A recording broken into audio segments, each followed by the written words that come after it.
यानंतर वळूयात पुढच्या बातमीकडे। बीड मधल्या आष्टीचे भाजप आमदार सुरेश धस, संतोष देशमुख प्रकरणामध्ये हे धस चांगलेच चर्चेत आले।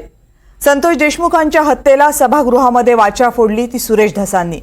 सभागृहातल्या त्या भाषणानं धस अवघ्या महाराष्ट्राला माहीत झाले। धसांची फिल्मी स्टाईल आणि त्यांचे फिल्मी डायलॉग्सही सगळ्यांच्या तोंडी रुळले। आका के आका, बकरे की माँ कब तक दुआ करेगी, अजित दादा क्या हुआ तेरा वादा, हे आपल्या खास मराठवाडी ठेक्यामध्ये बोलणारे धस माध्यमांचेही लाडके झाले। एरवी अगदी शड्डू ठोकूनच समोरच्याला भिडणारे धस सध्या मात्र चांगलेच घाबरलेत।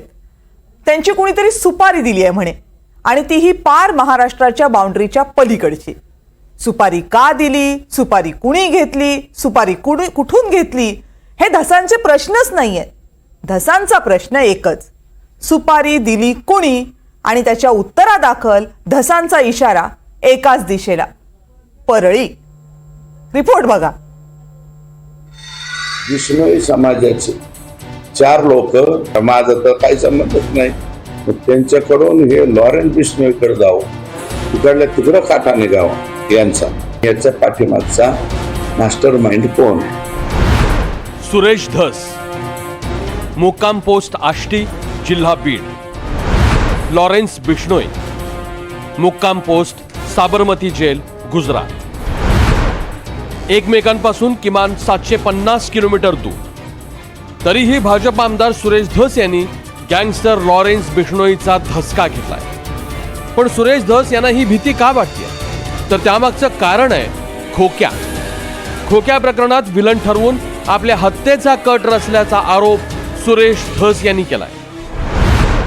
बिश्नोई समाजाचे 4 लोक, बिश्नोई समाजाचे 4 लोक हे राजस्थानवरून विमानाने त्या मोर्चाच्या ठिकाणी आणण्यात आले। मोर्चाच्या तिथं त्यांनी मला वाटतं स्टेटमेंट सुद्धा केलेलं आहे, आणि तिथून ते माघारी गेले। बिश्नोई समाजाचे लोक आणायचे म्हणजे काय की हरिण या प्राण्याला त्यांच्याकडं देवाचा दर्जा आहे, आणि ते दाखवलं कोणाचं तिकडं, त्याच्याशी संबंध मग किसका जोडण्यात आता मग इसका, अरे माझा तर काही संबंधच नाही। पण प्रश्न असा आहे की लॉरेन्स बिश्नोईलाच सुपारी का, तर त्याचं उत्तर आहे हरणाची शिकार। आता ही दृश्य बघा।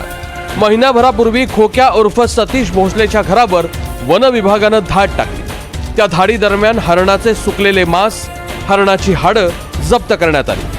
खोक्याने शेकडो हरणांची शिकार करून त्याच्या अवयवांची तस्करी मेघालय मार्गे चीनमध्ये केल्याचा आरोप झाला। खोक्या हा सुरेश धस यांचा विश्वासू कार्यकर्ता, त्यामुळे हरणांच्या शिकारीचे तार सुरेश धस यांच्याशी जोडून हरणांना देव मानणाऱ्या लॉरेन्स बिश्नोईला आपल्या हत्येची सुपारी दिल्याचा दावाही धस यांनी केला।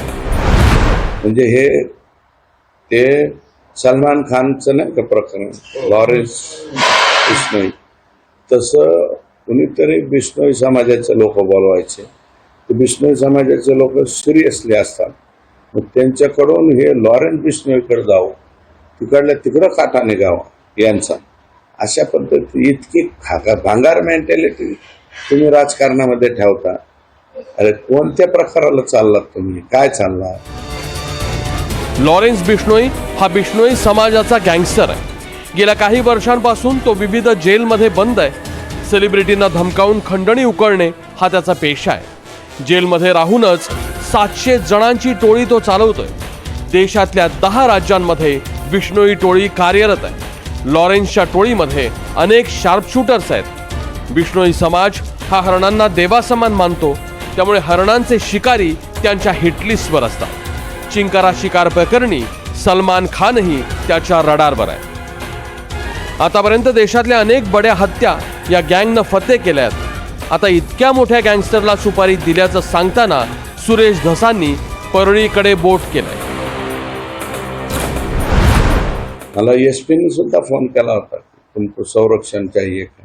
मैं म्हणलं मेरे को नको संरक्षण, परंतु दुसऱ्याच्या हाताने पर हाताने काटा निघाला पाहिजे, हे सुद्धा डोकं चालवणारे काही मंडळी बीड जिल्ह्यात आहे। आणि बीड जिल्ह्यातल्या आपल्याच जिल्ह्यातले ते नेते मंडळी आहेत, त्यांचेच हे कार्यकर्ते आहेत। यातलं कुणाचं डोकं आणि याच्या पाठीमागचा मास्टर माइंड कोण याची चौकशी करण्यासाठी मी पत्र त्या ठिकाणी देणार आहे. संतोष देशमुख हत्या प्रकरणामध्ये सुरेश धस यांनी धनंजय मुंडेंवर गंभीर आरोप केले होते. त्यामुळे धस यांनी परळीचे मुंडे असा जो उल्लेख केलाय तो धनंजय मुंडेंच्या दिशेनं आहे का? नाही, ह्या खुनाचा कट शिजत होता. मुंबईत हे सगळे विमानांनी येणार होते वगैरे वगैरे वगैरे. हे सगळंच्या सगळं मला सहानुभूती गोळा करण्यासाठी केलेला एक तथाकथित असा एक प्रकार हा दिसतोय. त्याच्यात दुसरं तथ्य काहीच नाही असं माझं स्पष्ट मत आहे. नाही, प्रश्न असा आहे की शेवटी काहीतरी त्यांनी हे पण म्हटलं का बिश्नोईचे काही लोक मुंबईमध्ये बोलवल्या गेली, हरणाची शिकार झाली. आणि भोसलेच्या पत्नीचं असं स्टेटमेंट आहे की आम्ही डुकराची आणि इतर प्राण्यांची शिकार केली, हरणांची शिकार आम्ही केली नाही. मात्र सुरेश धस असतील किंवा आणखी कोणी अशा प्रकारे जर कोणी त्यांना त्रास देत असेल तर त्यांनी, आता गृह खातं आपल्याकडे आहे, महायुतीची सत्ता आहे, जीवाला जर धोका असेल तर डायरेक्ट तुम्ही मुख्यमंत्र्यांची, गृहमंत्र्यांची भेट घ्या. या प्रकरणी सुरेश धस लवकरच मुख्यमंत्र्यांची भेट घेणार आहे. पण दुसरीकडे विरोधक आणि खोक्याचे कुटुंबीय हे मात्र धस यांच्या पाठीशी भक्कमपणे उभे आहेत. गाववाल्याचे आमची भांडणं हे राजकारण मध्ये हे केलं, माझ्या नावावर खोटा नाटक गुन्हा करून राजकारण म्हणजे फसू राहिलेत. आम्हाला ते राजकारणाचा आमचा संबंधच नाही काही.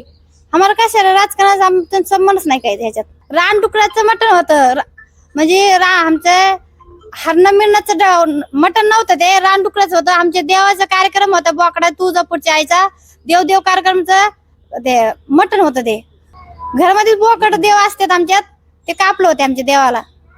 आरोप आहेत हे खोटे आरोप लावून राहिले सर. ते सूर्यदास आमचा काही संबंध नाही याच्यात. ते खोटे आरोप लावून राहिलेत. कोणत्याही लोकप्रतिनिधीवर एकमेकावर आरोप होत असताना खुनापर्यंत, हत्या करण्यापर्यंत जर षडयंत्र रचलं जात असेल असा सुरेश धसांचा आरोप असेल तर मला वाटतं सरकारने गंभीर दखल घ्यावी आणि पूर्ण चौकशी करून आरोपी असेल त्याच्यावर कारवाई करावी. संतोष देशमुखांची हत्या खंडणी प्रकरणातून झाली.